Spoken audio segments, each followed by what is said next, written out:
এক একটি মাসে আমরা এক একজন কবিকে ধরে একটু বেশি করে জানবার বুঝবার চেষ্টা করব, শুধু তার কবিতার মধ্য দিয়ে, অন্য কোনো আলাপ আলোচনা, কারোর অভিমত এগুলোর মধ্য দিয়ে নয়। তার কবিতাগুলোকে পড়ে তার দৃষ্টিভঙ্গি, তার ভাষা ইত্যাদিকে আমরা স্পর্শ করার চেষ্টা করব। হয়তো সফল নাও হতে পারি, কিন্তু চেষ্টা করব। এই উদ্যোগ নিয়ে আমরা মার্চ মাসে পড়েছিলাম ভাস্কর চক্রবর্তীকে, এপ্রিল মাসে আমরা পড়ছি শম্ভুনাথ চট্টোপাধ্যায়কে। এখন শম্ভুনাথ চট্টোপাধ্যায়ের কবিতার মধ্যে বেশ কিছু পাখির আবির্ভাব দেখা গেছে। আমরা কিছু পাখি নিয়ে আমরা আগের ভিডিওতে পড়াশোনা করেছি। আজকে আর কিছু লেখার মধ্যে তার পাখিদের উড্ডয়ন লক্ষ্য করব। রূপকথার পাখি। এক ঝাঁক বনটিয়া পাখি হরিত মেঘের মতো মন্দিরের ভগ্নচূড়া ঘিরে বাতাসের বৃত্ত আঁকে, অকস্মাৎ ফিরে চকিতে অদৃশ্য হয় রৌদ্রময় বনের গভীরে। মুগ্ধ হয়ে আমি চেয়ে থাকি। মুহূর্তের ব্যবধানে কি আশ্চর্য, আবার তখনই তেপান্তর মাঠে দেখি উড়ে যায় নক্ষত্রের মতো উজ্জ্বল সবুজ কত মরকত মণি। কোনো দিকে চিহ্ন নেই, ফিরে দেখি পিছনের গাছে সবুজ ফলের মতো একই তারা ঠিক বসে আছে। লাল চুনি বাঁকা ঠোঁটে সুন্দর পাখাতে মায়াবী পুতুল যেন রাজকন্যা পৃথিবীর হাতে। দূরের আকাশে আবারও নিঃশব্দে তারা বিদ্যুতের গতি নিয়ে ভাসে। রূপবতী কন্যা বুঝি লুকানো সংবাদ কিছু দিয়ে দিগন্তের বুকে দিলে তাদের উড়িয়ে। বিচিত্র তাসের দেশ 13 নদী পার, কি জানি কোথায় আছে প্রিয়তম রাজপুত্র তার। পরের কবিতাটি এক পাখি থেকে। যা কিছু ভেঙেছে প্রাচীনকালের সেই উপাদানে, জাগছে আবার খড়কুটো বাসা নবনির্মাণ। এক পাখি থেকে আর এক পাখিতে অন্য বাগানে উড়ে যায় গান, কেন কেউ জানে? তাহলে প্রশ্ন, এই দেহরূপ দৃশ্য জগতে ছায়া লোকের নতুন মায়ায় নতুন ছন্দে দেখা দেয় ফের।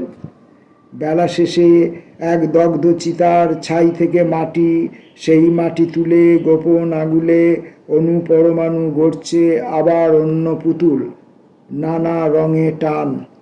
অবাক অবাক না জানি কিভাবে জেগে ওঠে প্রাণ। তাহলে বোঝাই যাচ্ছে যে শম্ভুনাথ চট্টোপাধ্যায়ের এই পাখি কিন্তু সবসময় আক্ষরিক অর্থের যে পাখি, পাখি বলতে আমরা যা বুঝি তা কিন্তু নয়, আরও অন্য কিছু।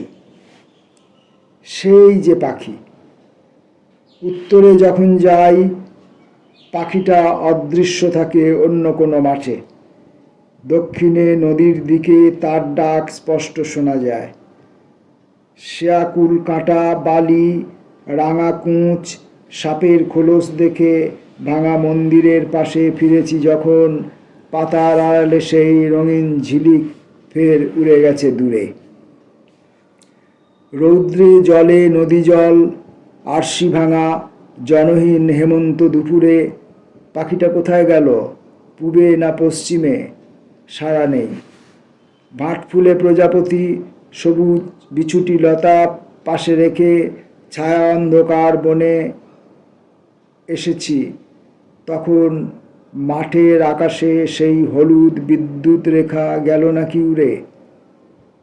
বুঝি এভাবেই ডাকে অধরা স্বপ্নের পাখি অদৃশ্য হাওয়ায়। তৃষ্ণার্ত পাখি। তৃষ্ণার্ত পাখিটি আজও অলৌকিক বনের আড়ালে শান্ত নীল জলাশয় অন্বেষণ করে।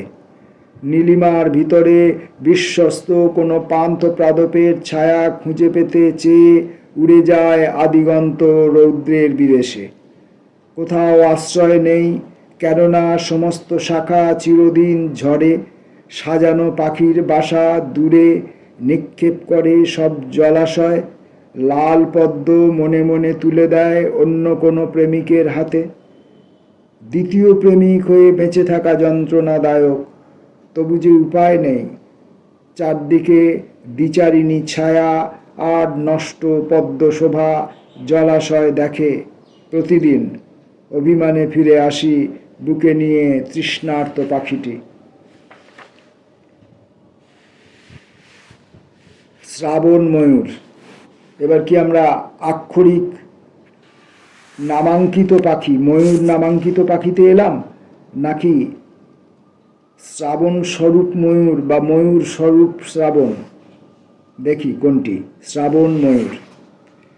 ময়ূর ডেকেছে কোথা অরণ্য শিখরে, আমি তার সংবাদ রাখি না।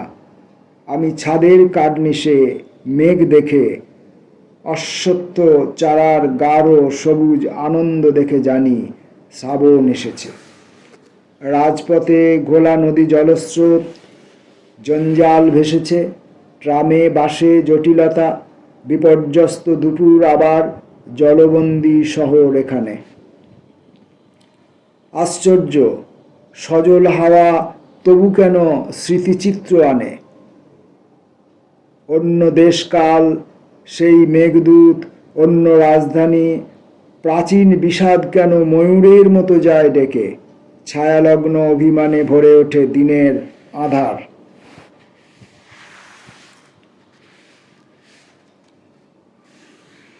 পাখিটা এলো পাখির পাশে।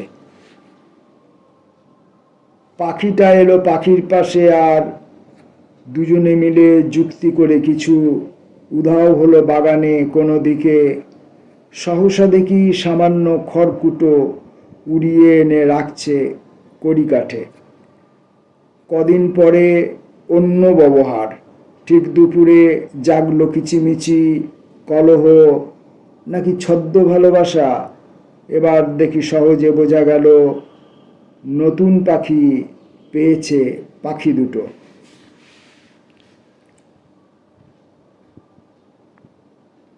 এই যে আশ্চর্য পাখি। কোথাও প্রচ্ছন্ন এক পাখি আছে আমার স্বভাবে। তোমার সান্নিধ্যে এসে খুঁজে নেই কিছু শস্যকণা। তা বলে ভেবো না আমি নিতান্ত সহজে বশীভূত ওই ওষ্ঠ চিবুকের লাবণ্য রচিত মায়াজালে। মুহূর্তে বদল হয় আমার নিজস্ব গতিবিধি। উড়ে যাই অন্যদিকে, দূরস্থিত বনের আড়ালে। আমাকে অদৃশ্য টানে, ঝর্ণা টানে, বৃক্ষলতা টানে। এই যে আশ্চর্য পাখি, একে তুমি কোন দিকে পাবে? আমরা আপাতত পাখি বিষয়ক কবিতায় শম্ভুনাথ চট্টোপাধ্যায়কে পাব এই শেষ কবিতাটিতে, নীল ভোর বুলবুলি। আহা, এই যে নীল ভোর অপরাজিতার মতো ফুটে আছে আকাশ খোঁপায়। ভিজে পথে এইবার দুপায়ের দাগ ফেলে অনায়াসে চলে যাওয়া যায় শিউলির বনে বনে বনে। যে শিশির ঝরে গেছে তারে তুলে নেওয়া যায় পালকের কোণে। কেমনে দোলানো যায় দেওদারু তরুটির সরু শাখাগুলি, সেই কথা ভাবে জেগে দুটি বুলবুলি। এপ্রিল মাসে আমরা শম্ভুনাথ চট্টোপাধ্যায়কে বোঝার চেষ্টা করছি তার কবিতার মধ্য দিয়ে। আমরা শম্ভুনাথ চট্টোপাধ্যায়ের বেশ কিছু পাখির সঙ্গে পরিচিত হলাম। পরপর দুদিনের দুটি ভিডিওয়ে তার পাখিকে ছুঁয়ে থাকা, পাখিকে অবলম্বন করে থাকা, পাখিকে স্মৃতির মধ্যে জারিত করে তোলা কয়েকটি কবিতার মধ্য দিয়ে। নমস্কার।